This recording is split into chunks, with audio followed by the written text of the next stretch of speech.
E aí galera, beleza? Eu sou o professor Thiago e estamos aqui para mais uma aula de língua portuguesa.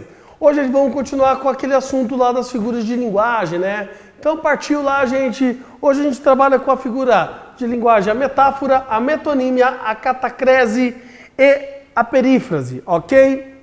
Então beleza, gente. Lembrando lá, figuras de linguagem, aquelas palavras que servem para fazer nosso texto ficar mais livre, mais solto, mais leve, né? Onde a gente tem uma relação interpretativa e afetiva bem mais interessante. Beleza, o que é a bendita da metáfora, né, gente? Pô, a metáfora é uma relação de comparação de termos, né? A gente faz comparação buscando uma relação muito próxima de elementos que um ser, um objeto tenha com outro, né? Então a gente tem que raciocinar em cima disso. Então a metáfora consiste numa comparação implícita de dois elementos que apresentam uma ou mais características em comum, tá? Sem que essa característica esteja salientada. Isso que é algo interessante. Não é uma característica que a pessoa propriamente tenha, né? Quando você fala que uma pessoa é bonita, você está vendo que aquilo ali é salientado, ou seja, é uma característica dela. Agora, quando você fala que a pessoa é uma fera, João é uma fera no futebol, você não, aquela característica de ferocidade, de ser uma pessoa feroz, não está implícita, não está explícita nele. Ele não está ali querendo socar alguém, querendo matar, enforcar ou, sei lá, atacar como um animal selvagem. É uma característica que você fez uma comparação em relação a um outro animal lá, vamos pegar que seja o leão mesmo, né? O leão é feroz, então você pegou essa característica de ser aguerrido lá do leão e colocou dentro de João em relação ao futebol, né? Então, assim a comparação é feita de modo subentendido, não havendo também um termo comparativo explícito. Lembrem lá, o subentendido é uma coisa muito interessante dentro das figuras de linguagem, a possibilidade de você interpretar, de você subentender as coisas. Olha um exemplo de metáfora aqui. Essa notícia foi um balde de água fria, né? O que quer dizer essa relação de balde de água fria? Não é que ninguém pegou um balde de água fria lá congelada e jogou sobre o outro, né? Deu a notícia da morte de alguém, você foi mandado embora, um balde de água fria em você. Não, ninguém, o teu ex-chefe não jogou um balde de água fria em você. É a relação que você não esperava que aquilo ocorresse e você tinha expectativas, e normalmente as expectativas são acaloradas. Logo, se essas expectativas não foram cumpridas, foi um balde de água fria. Então a pessoa esfriou as suas expectativas. É uma relação comparativa. Veja que nós não temos nenhum termo que compare a notícia com a relação da água fria, tá? Por isso que é uma comparação direta de forma implícita. Minha filha está uma girafa. Pô, imaginou aí a sua filha andando, tá? Ou quando você tiver uma filha e ela estiver andando e você vai olhar assim, meu Deus, ela virou um animal. Olha o tamanho do pescoço dela, tem manchas marrons pelo corpo inteiro ali, além de ela estar mais amarelada. É isso que a sua filha é? Não, não é isso. Então não é uma comparação em relação ao animal, e sim uma característica. Provavelmente a característica dita aqui é a altura, né? A altura de uma girafa, e a pessoa ali, a minha filha, ficou uma pessoa alta. Logo, a gente faz a comparação através destes elementos. Beleza?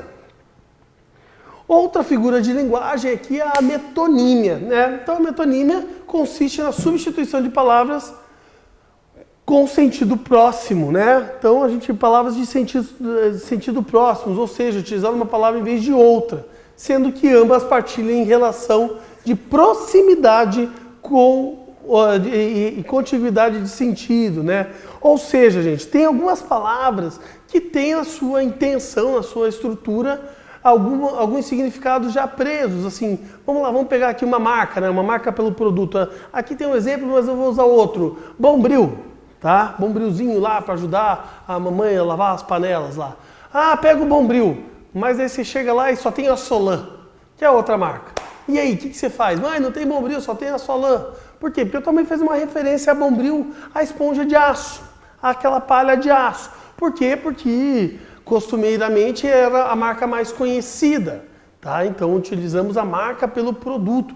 E isso acontece em inúmeros produtos, gente, tá? Não é somente ali o Bombril, como aqui a gente tem ali, né, Perdim e a Gillette, que seria o aparelho de afetar a barba ali, né, a lâmina de barbear. Nós temos ali um bom tempo aí, né, os mais antigos, bem mais antigos do que eu, podem lembrar ali a relação da Brahma, né? Eu vou tomar uma Brahma da Antártica. Por quê? Porque a Brahma era a cerveja mais antiga, então colocavam essas referências, gente. Então nós temos esse tipo de relação, pegar um produto, tá, a marca dele e fazer que ele substitua a relação do próprio produto. Bebi 2 copos de água para matar a sede. E aí? Você já fez essa brincadeira boba com alguém um dia, né? Ó, me vê um copo d'água. Você fala, não tem copo de água, só tem copo de vidro.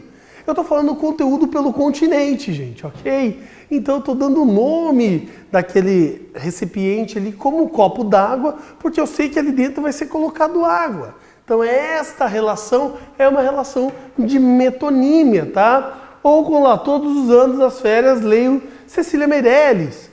É possível você ler Cecília Meirelles, Machado de Assis, em J.K. Rowling? Não é possível nós lermos. Eu gostaria de ler, sei lá, Edgar Allan Poe, mas provavelmente eu só ia conseguir ler olhos, nariz, boca e atributos físicos. Por quê? Porque o que eu leio é a obra. Então aqui é uma metonímia do quê? Da obra pelo autor, né? Então eu subo o nome do autor com esta importância aqui. Então são relações comparativas de elementos que se condizem, que fazem parte da mesma espécie ali, né? Dos mesmos elementos. Beleza, gente? Vamos passar agora para a catacrese. A catacrese é uma coisa interessante. Ela tem um nome diferente aí, alguns falam até catácrese, mas coloca o acento onde não tem. A catacrese, gente, é uma figura de linguagem também que é caracterizada pela utilização de uma palavra fora do seu sentido original. Aí como assim? É um outro sentido? É uma polissemia? Não, não é uma polissemia. É quando falta uma palavra para eu dar o nome daquilo ali, né? Então eu fico meio perdido em relação a isso. A catacrese são formadas diversas expressões usadas no nosso dia a dia. Então eu vou tirar aqui, ó, meu óculos, eu vou falar que isso daqui é o quê? É a perna do óculos, mas meu óculos não anda. Ou seja, eu tive que fazer uma catacrese para conseguir criar o nome disso aqui. Então quando você está encostado aí na sua cadeira, de frente ao computador, você coloca o bracinho sobre um braço da cadeira, cumprimenta a mão dele, então. Não tem mão, não tem, porque aquilo ali não é um braço, efetivamente. Nós não tínhamos como dar o nome para aquilo ali. Nós fomos para uma relação próxima à semelhança, né? O que aquilo ali está fazendo de papel, que papel aquilo ali está fazendo dentro dessa nossa sociedade interna ali. Então ele faz o papel de um braço de apoio, um apoio de braço. Então a gente deu o nome braço da cadeira, braço do sofá, perna da mesa, pé da cadeira, né? Nós damos cabeça de alfinete, dente de alho, cabeça de cebola, tá? E assim por diante, gente. E a perífrase ou antonomásia. Perífrase é uma figura de linguagem caracterizada pela utilização de uma expressão com muitas palavras para referir aquilo que poderia ser dito com poucas palavras, né? Ou com apenas um termo. Na perífrase não ocorre a nomeação direta de um ser, objeto ou lugar, tá? É uma relação mais... Ela não trabalha especificamente com o significado preso a um ser só. É uma forma e a antonomásia é uma forma dessa perífrase. Olha lá, moro no país do futebol. Qual é o país do futebol? O Brasil. Então eu peguei uma expressão inteira para gerar o nome do Brasil. Muitas vezes a gente tem que fazer isso no texto, né? Por quê? Porque eu tenho que pegar lá e não poder repetir efetivamente a relação daquela palavra. O rei do futebol deu uma entrevista na semana passada. Rei do futebol, Pelé. Logo eu tenho que fazer uma relação de perífrase. Eu tenho que buscar uma informação posterior, que eu faça uma analogia entre quem é o rei do futebol e o seu nome. Fomos ao Jardim Zoológico ver o rei da selva. Quem é o rei da selva? É o leão, né? Sempre foi denominado como rei da selva. Nas próximas férias vou à Cidade Luz. Eu estou indo a Paris. Viajei no último verão para Big Apple. Estou sabendo que eu fui para a cidade de Nova York. Então, a perífrase trabalha em cima desta relação. A antonomásia é um tipo dessa perífrase. Beleza, gente? Então, para vocês aí, vai ficar mais uma atividade lá na plataforma digital, lá na plataforma AVA, gente. Entrem lá, acessem com a senha de vocês, façam os exercícios, revejam os vídeos, esse e o vídeo que está lá, tá? E completem as atividades, isso é muito bom. A prática ajuda ao nosso aprendizado. Eu sou o professor Thiago, gente, eu agradeço a vocês por mais essa aula. Obrigado e até a próxima. Valeu!